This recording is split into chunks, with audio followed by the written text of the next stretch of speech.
Hello everyone, and welcome to an edition of What is a Paralegal? I first want to start off by giving you guys an overall general definition of what is a paralegal. A legal assistant or paralegal is a person qualified by education, training, work experience, who is employed or retained by a lawyer, law office, corporation, governmental agency, or other entity who performs specifically delegated substantial legal work. That definition is, like I said, it's an overview. It's not state specific. You would have to look up your own state. I live in California, so laws here are really regulated, and I follow Business and Professions Code 6450, which regulates the paralegal profession in terms of what a paralegal is. That's an overall definition.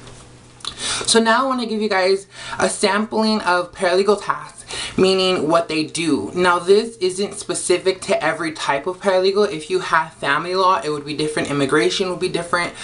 Corporations would be different. It just depends what type of law you're into and how much experience you have. So a general thing is they conduct client interviews. Client interviews is usually what the paralegal does. They sit with the attorney and the client and go ahead and take notes, and they're the ones who, get a feel of the client and really get to know the case. They locate and interview witnesses. They conduct legal investigations. Now this is kind of fun. When you are a paralegal in the law office, you are the investigator. You're the one who finds the facts. You're the one who delivers the information to the attorney. You give the attorney your opinion on what you found and stuff like that. You calendar and track important dates. Now dates in the legal field are extremely important. If you don't know your deadline, you're in trouble, and there's statutes on attorneys that you could get in really big trouble if you don't go to your hearing for your client. You could get in really big trouble. So as a paralegal, you have to know how to calendar and keep track of your deadlines. You have to organize and maintain client files. This is by far, I'd say, one of the most important things also is you really have to be organized. If you are not organized as a paralegal, you will have a very difficult time maneuvering yourself in any legal field. Being organized is extremely important.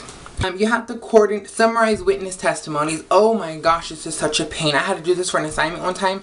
It's fun because you get to hear certain fun parts of the testimony, but it's not fun when you have to summarize a 25-page testimony to 2 pages and pulling out the things that you find are the most important in the case. So it's very important that you know how to do this. You have to coordinate legal litigation proceedings. This is discovery. Discovery is extremely important. Litigation. This is the most fun part of being a paralegal to me, is discovery and getting interrogatories, asking those questions, RFAs, requests for production, all those fun things. You would attend legal proceedings. Now this doesn't generally happen all the time. It's if you ever go to trial, you would follow along with your attorney and go ahead, take notes, and help the attorney with little miscellaneous tasks at trial. Use computers and technology. This is by far one of the most important things about being a paralegal, is knowing how to use a computer and being technologically savvy. If you are not technologically savvy or don't know how to use a computer, you will have a very difficult time in this field. I mean, very difficult time. There's a lot of support software and just software in general that you have to know in the legal field. Education.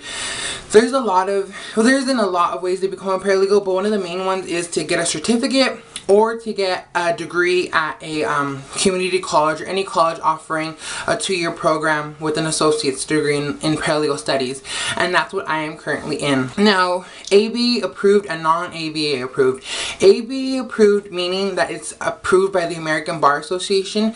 If you could get into a program that's ABA approved, I highly recommend it. It looks much better on your degree and your resume, and it appeals to attorneys. Paralegal skills.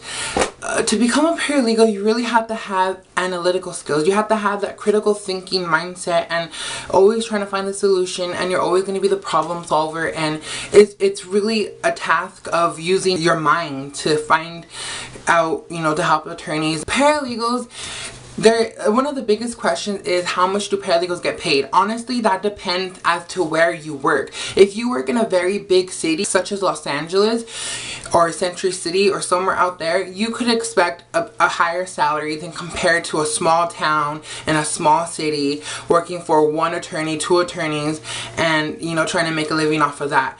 But generally, if you live in a much bigger city and work in a bigger firm, you should expect a higher salary. The more experience you have, the more money you will get paid.